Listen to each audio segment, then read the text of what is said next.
los policías le decían y jamás contó con abogado defensor durante la realización de la citada diligencia. La reconstrucción se realizó algunas horas después de los homicidios y de la detención ilegal de Alfonso, de tal suerte que si él de manera voluntaria y espontánea confesó haber cometido los crímenes, como sostienen las autoridades ministeriales, sin duda hubiese estado de acuerdo en participar voluntariamente en la reconstrucción de los hechos, señalando él, por iniciativa propia, la forma en que se desarrollaron los crímenes. Sin embargo, de las fotos de la diligencia se aprecia que el señor Martín del Campo es forzado y sometido a posar, y quienes dirigieron todo son los propios agentes judiciales. En esta fotografía ni siquiera son las manos de Alfonso quien sujeta los cuchillos, sino que son del fiscal especial de homicidios Manuel García Rebollo, sujeto quien dirige y ordena toda la actuación durante la supuesta reconstrucción de los hechos, siendo que en realidad fue una construcción falsa de los hechos. Además, a todos los agentes que participaron en la diligencia se les protegió ocultando sus rostros en las fotografías. El Ministerio Público sostuvo que en la diligencia participó el defensor de oficio de Alfonso y también la trabajadora doméstica. Sin embargo, de las fotografías que obran en el expediente se desprende que no estuvieron presentes dichas personas. Igualmente, del simple análisis de las fotografías, se aprecia lo absurdo e inverosímil de la versión expuesta en la confesión sobre cómo Alfonso asesinó a su familia. El objeto de este tipo de diligencia es de que el inculpado muestre de manera libre la forma en que cometió el delito, porque se supone que la autoridad la desconoce. Sin embargo, en esta diligencia se le sometió y mostró a Alfonso por parte de los agentes ministeriales la manera en que había llevado a cabo los crímenes para que concordara con la confesión apócrifa. Esto, sin duda, forma parte de la fabricación de la responsabilidad de Alfonso y es parte del contexto de la tortura.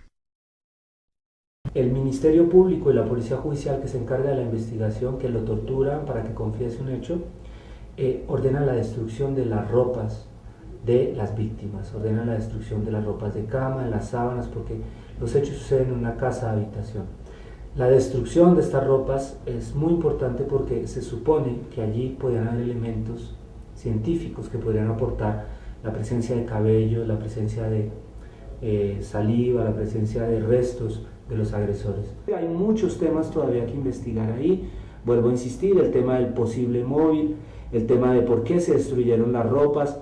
Entre otras cosas, no hubo tampoco una investigación adecuada a los policías judiciales, ni una sanción adecuada a los policías judiciales que realizaron esta barbaridad de investigación penal, destruyendo las pruebas, la cadena de custodia, todos los elementos probatorios, y además los jueces que avalaron estas irregularidades, ¿no? Los jueces, tanto el juez penal que lo condena como el Tribunal Superior de Justicia del Distrito Federal, que avala todas las irregularidades que se cometen.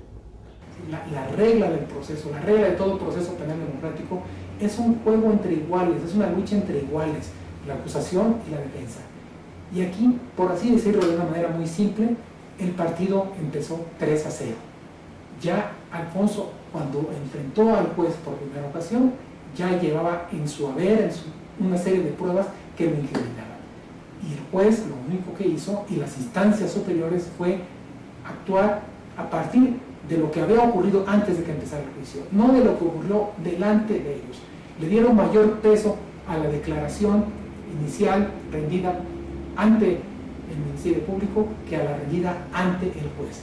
¿Y esto por qué? Porque tenemos en México, todavía en pleno siglo XXI, el principio de inmediación, en el sentido de que las primeras declaraciones son las que tienen mayor peso.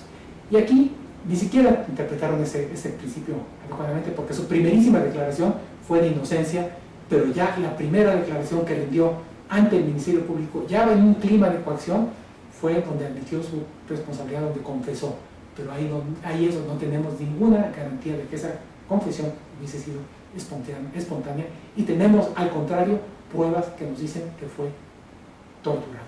Tenemos elementos que nos dicen que un número de 10 agentes policías de la Policía Judicial intervinieron para obtener su declaración, y uno de ellos, por lo menos, reconoce haber participado en actos de tortura en su perjuicio para obtener, para arrancarle, es la palabra, esa declaración. Y a partir de esa confesión se arma todo el proceso. Bienvenidas y bienvenidos a este programa esta noche que vamos a dedicar al caso Alfonso Martín del Campo Doff. Este es un caso paradigmático para la justicia mexicana y tendría que serlo, en cierto sentido, para la justicia internacional. Esta noche vamos a hablar de esto que, como dice la presentación de este video, es un video que se realizó hace algún tiempo y que muestra precisamente lo que ha pasado con el caso de este muchacho, un caso paradigmático de las nefastas prácticas que se imparten en el sistema de justicia penal mexicano. Y bueno, pues aquí estamos en la revisión de las detenciones arbitrarias, de tortura, de fabricación y siembra de evidencias en contra de Alfonso Martín del Campo Doff, para resolver en apariencia un doble homicidio a partir de una falsa confesión ministerial.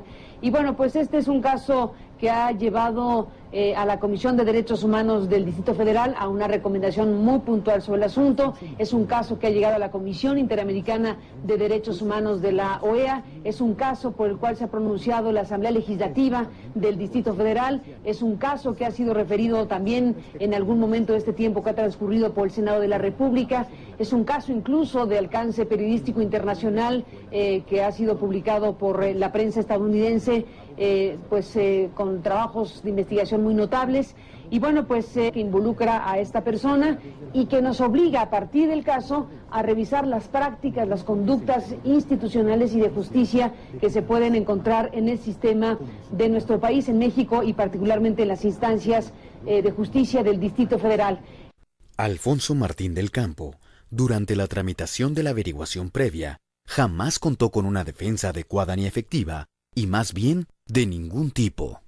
Supuestamente el Ministerio Público le designó a un defensor de oficio, mismo que Alfonso jamás conoció ni vio, y que en el supuesto sin conceder de que haya existido, no era licenciado en Derecho, sino un ingeniero en sistemas computacionales, lo que evidentemente viola por completo la garantía de defensa, además de que no hizo absolutamente nada para defenderlo, quien solo se limitó a tomar la protesta del cargo sin realizar defensa alguna. Durante el procedimiento ante la Comisión Interamericana, la entonces subprocuradora jurídica y de Derechos Humanos de la Procuraduría Capitalina, licenciada Margarita Espino del Castillo Barrón, aceptó lo siguiente. Sí, desde luego yo no vengo aquí a justificar los errores que posiblemente en la Procuraduría General de Justicia del Distrito Federal fueron cometidos durante el proceso. O sea, no estamos en condiciones de negar a priori. A mí me parece que en el planteamiento que han hecho los peticionarios, y bueno, no solo a mí, sino también a la Procuraduría, hay muchas pruebas que se plantearon dentro del proceso que efectivamente, aunque pudiesen haber sido pruebas que no mostraron un método regular, tampoco demuestran que la inocencia del responsable, del inculpado. Evidentemente que en una diligencia de reconstrucción de hechos no podemos nosotros pensar que un inculpado por homicidio, un doble homicidio tan trágico como el que ocurrió, me parece que un inculpado de esa naturaleza nunca va a colaborar voluntariamente o animosamente con un proceso de investigación. Igualmente, respecto de las ropas, no tenemos tampoco la justificación, el por qué las ropas la incineraron o no. Respecto del defensor de oficio, me preocupa mucho esta situación, porque evidentemente